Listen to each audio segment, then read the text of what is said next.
हर हर महादेव। मेरा नाम है ग्रीष्मा और आज मैं आपको ले चल रही हूँ एक ऐसी स्पिरिचुअल जर्नी पर जहाँ आप सिर्फ ट्रैवल नहीं करोगे बल्कि फील करोगे वो डिवाइन एनर्जी को जो सिर्फ ज्योतिर्लिंग यात्रा में मिलती है।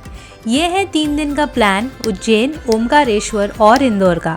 दोनों ज्योतिर्लिंग के दर्शन, हेरिटेज, स्ट्रीट फूड और कल्चर सब एक ही ट्रिप में।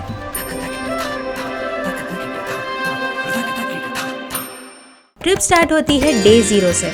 सबसे पहले हम जाएंगे उज्जैन। उज्जैन के लिए आपको रात की ट्रेन या स्लीपर वॉल्वो बस लेनी होगी। अगर आप मेरी तरह मुंबई से ट्रैवल कर रहे हो तो ट्रेन आपको मुंबई सेंट्रल, बांद्रा, बोरीवली से आसानी से मिल जाएगी। कोशिश करो रात का सफर करने के लिए ताकि सुबह तक उज्जैन पहुंच जाओ। फ्लाइट से आना है तो नियरेस्ट एयरपोर्ट इंदौर का है। यहाँ आप खुद की गाड़ी से भी आ सकते हो जो अमेजिंग और हैसल फ्री रहेगा। डे 1 उज्जैन। सुबह सुबह उज्जैन पहुंचते ही चेक इन कर लो किसी अच्छे से होटल या गेस्ट हाउस में। हो सके तो महाकालेश्वर मंदिर के पास देखना। बजट स्टेज यहाँ पे कई सारे हैं। मंदिर के पास भक्त निवास भी है जो मंदिर ट्रस्ट का ही है, जो है श्री महाकालेश्वर भक्त निवास, जिसका प्राइजेस कुछ इस तरह है और इसका बुकिंग ऑनलाइन नहीं है और यहाँ पे आके ही करना पड़ता है। मैंने स्टे किया था Shri Ganga SMB hotel and resort. ये मंदिर से कुछ 15 मिनट की दूरी पर है बट काफ़ी अच्छा और क्लीन है and also good for families. Check in के बाद फ्रेश हो जाओ और निकल जाओ श्री महाकालेश्वर के दर्शन के लिए। श्री महाकाल टेम्पल के अंदर जाने के लिए 2 तरीके के लाइन है। एक है जनरल पास, दूसरा है VIP पास। तो मैं जा रही हूँ VIP एंट्री से, जो है 250 रुपीज़ पर पर्सन चार्ज। इसमें ये होता है कि लाइन कम रहता है as compare to the general entry, जहाँ आपको 1 to 2 आवर्स लग सकता है। और एक बात, यहाँ पे ओनली कैश पेमेंट में ही VIP एंट्री का आप टिकट ले सकते हो। UPI कार्ड कुछ नहीं चलता है। So make sure when you come over here आप अपना कैश लेके आए और उस हिसाब से आप VIP एंट्री कर सकते हैं। कहते हैं कि उज्जैन का महाकालेश्वर ज्योतिर्लिंग एक बहुत ही शक्तिशाली ज्योतिर्लिंग है। ये अन्य ज्योतिर्लिंगों से अलग दक्षिण मुखी है और यहाँ दर्शन लेना काफी शुभ माना जाता है। मंदिर सुबह 6 बजे से रात के 10 बजे तक खुला रहता है और भस्म आरती के लिए सुबह 4 बजे खुलता है। दर्शन के बाद आसपास के मंदिर जा सकते हैं जैसे कि बड़ा गणपति मंदिर और भारत माता मंदिर, और फिर आधे दिन का ऑटो रिक्शा बुक कर लो जो कुछ 400 से 500 रुपए में हो जाएगा, जिसमें आप जा सकते हो गढ़कालिका मंदिर जो एक शक्तिपीठ मंदिर है, महर्षि संदीपनी आश्रम जो श्री कृष्ण, बलराम और सुदामा का गुरुकुल है, मंगलधाम मंदिर जो मंगल ग्रह का इकलौता मंदिर है, सिद्धावट घाट ये शिप्रा नदी के किनारे बना हुआ एक शांत घाट है जहाँ पे बहुत सारे मंदिर हैं। Now we are visiting the Kaal Bhairav temple. ऐसा माना जाता है कि अगर महाकाल मंदिर आते हो तो काल भैरव को भी विजिट करना ही चाहिए। ये यहाँ के रक्षक है, ऐसा माना जाता है। यहाँ पर सबसे ज्यादा समय लगता है, पर उज्जैन आए तो श्री काल भैरव के मंदिर के दर्शन जरूर करना। दर्शन के बाद एक्सप्लोर करो महाकाल लोक। ये एक ब्यूटीफुली डिजाइन कॉरिडोर है जहाँ शिव जी के अलग अलग रूप और कहानियों को स्कल्पचर्स के द्वारा दिखाया गया है। ये प्लेस इतना ग्रैंड और डिवाइन है कि आप यहाँ घंटों बिता सकते हो। फिर शाम तक चले जाओ श्री हरसिद्धि माता मंदिर। यहाँ पर देख सकते हो एक यूनिक आरती जो शाम को 6:30 से 7 बजे के बीच होता है। आरती के लिए कई सारे लोग आते हैं, इसीलिए जल्दी जाकर अपना जगह पकड़ना, नहीं तो भीड़ हो जाएगी। उज्जैन में भस्म आरती में भी शामिल हो सकते हो जो सुबह 4 बजे होता है। इसका ऑनलाइन बुकिंग होता है जो ऑफिशियल वेबसाइट में किया जा सकता है। काफ़ी एडवांस में बुकिंग करना पड़ता है स्लॉट्स मिलने के लिए। ऑफलाइन एजेंट्स द्वारा भी आप स्लॉट बुकिंग कर सकते हैं, पर वो मैं रेकमेंड नहीं करूँगी क्योंकि ऑनलाइन करने से आपको स्लॉट एकदम फिक्स मिल जाता है। आप ऐसा भी कर सकते हैं कि भस्म आरती का पहले स्लॉट की अवेलेबिलिटी देखो और उसके बाद ही उज्जैन का ट्रिप प्लान करो क्योंकि आरती काफ़ी ग्रैंड होता है। डे 2 ओमकारेश्वर। डे 2 सुबह काफ़ी जल्दी स्टार्ट करो। उज्जैन से ओमकारेश्वर का डिस्टेंस है अप्रॉक्सीमेटली 140 किलोमीटर, जो आप कार या बस से 3-4 घंटे में कवर कर सकते हो। उज्जैन से ओमकारेश्वर जाने के लिए डेली बसेस भी चलती है, या फिर प्राइवेट कार से जाना चाहते हो तो अराउंड 3000 to 3500 रुपीज़ चार्ज करते हैं 1 वे के लिए। ओमकारेश्वर का रेलवे स्टेशन नहीं है, इसीलिए बाय रोड ही पहुंचा जा सकता है। ये प्लान के हिसाब से ओमकारेश्वर में 1 नाइट का स्टे है। यहाँ पे स्टे करने के लिए बहुत सारे ऑप्शंस हैं। First stay year in Omkareshwar मैंने बुक किया है मध्य प्रदेश टूरिज्म का गवर्नमेंट होटल। ये एक अच्छा सा प्रॉपर्टी है located up on a hill and यहाँ से व्यू काफ़ी सुंदर है। रूम्स में देखा तो मेरा जो नॉर्मल रूम है, due to unavailability I had to book the normal room, तो रूम तो काफ़ी डिसेंट ही है बट वहाँ से व्यू अच्छा है।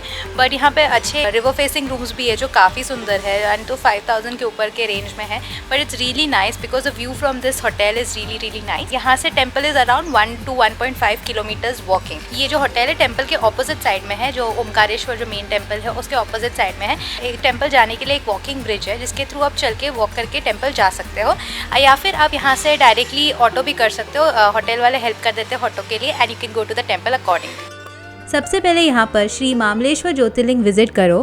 कहते हैं कि श्री मामलेश्वर ज्योतिर्लिंग और श्री ओमकारेश्वर ज्योतिर्लिंग के साथ में दर्शन करना काफ़ी शुभ होता है। दोनों मंदिर के बीच में नर्मदा नदी है। फिर ब्रिज क्रॉस करके या बोट के द्वारा चले जाओ ओमकारेश्वर ज्योतिर्लिंग के दर्शन के लिए। कहा जाता है कि भगवान शिव यहाँ स्वयं सोने के लिए आते हैं, इसीलिए यहाँ पे शयन आरती किया जाता है। ये एक बहुत ही प्राचीन मंदिर है जो ओम पर्वत पर बना हुआ है। इसे ओम पर्वत इसीलिए कहते हैं क्योंकि इसका आकार ओम जैसा है। यहाँ पर भी भीड़ ज़्यादा होगा तो VIP दर्शन का पास भी ले सकते हैं, जिसका प्राइस 250 रुपीज़ है। मंदिर सुबह 5:30 बजे से रात के 9:30 बजे तक ओपन रहता है और बीच में 4 से 4:30 बजे बंद रहता है। समय है तो ओमकारेश्वर मंदिर के पीछे शिव जी की बड़ी सी प्रतिमा है, वहाँ पे भी जा सकते हो। और उसी के पास है स्टैचू ऑफ वननेस, जो श्री आदि शंकराचार्य का मूर्ति है।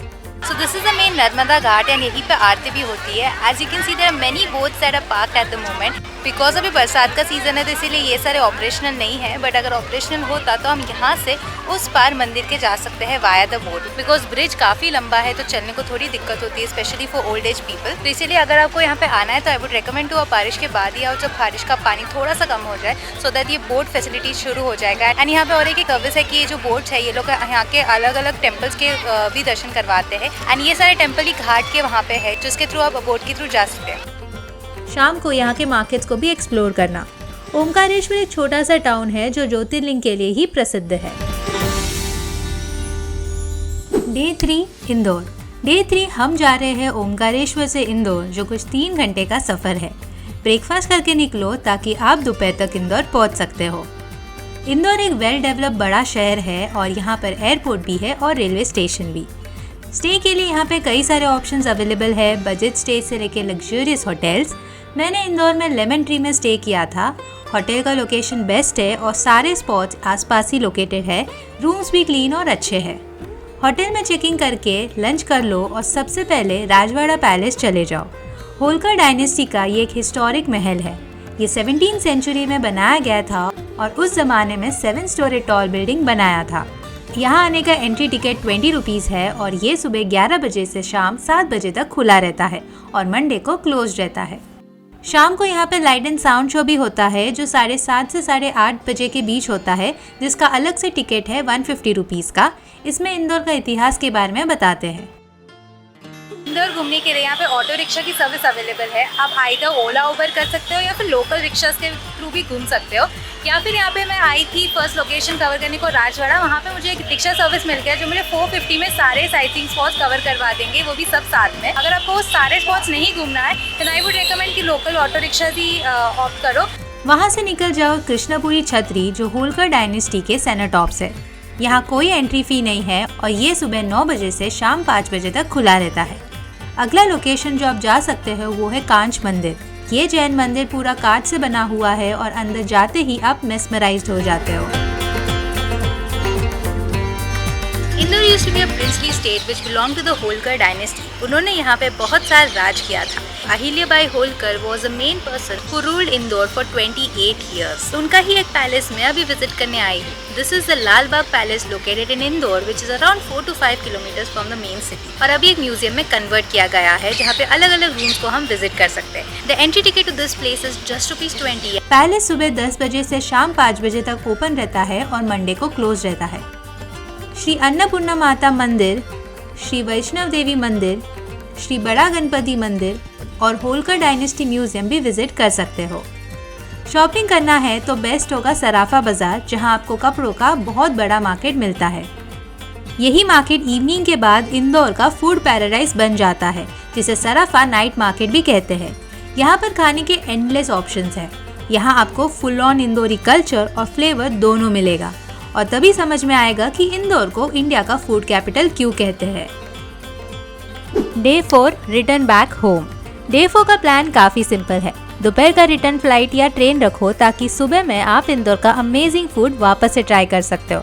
पर इस बार हम जाएंगे इंदौर का 56 दुकान। ये इंदौर का जेम है। यहाँ पर वेजिटेरियन फूड के इतने सारे वैरायटी है कि कंफ्यूज हो जाओगे कि शुरू कहाँ से करें खाने का। टेस्ट भी यहाँ पे अमेजिंग है। ये ट्रिप शॉर्ट एंड स्वीट है लेकिन यादगार बन जाएगा because of the mix of devotion, food, history and culture.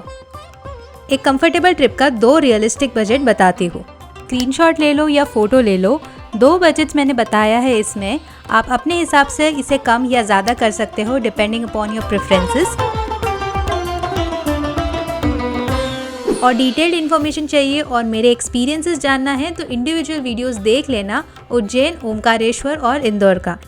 Everything is linked in the description. Thank you so much for watching this video. If you liked it, make sure to give it a big thumbs up and subscribe to my channel if you haven't already. This is me Grishma signing off until I meet you again in a new place in a new city.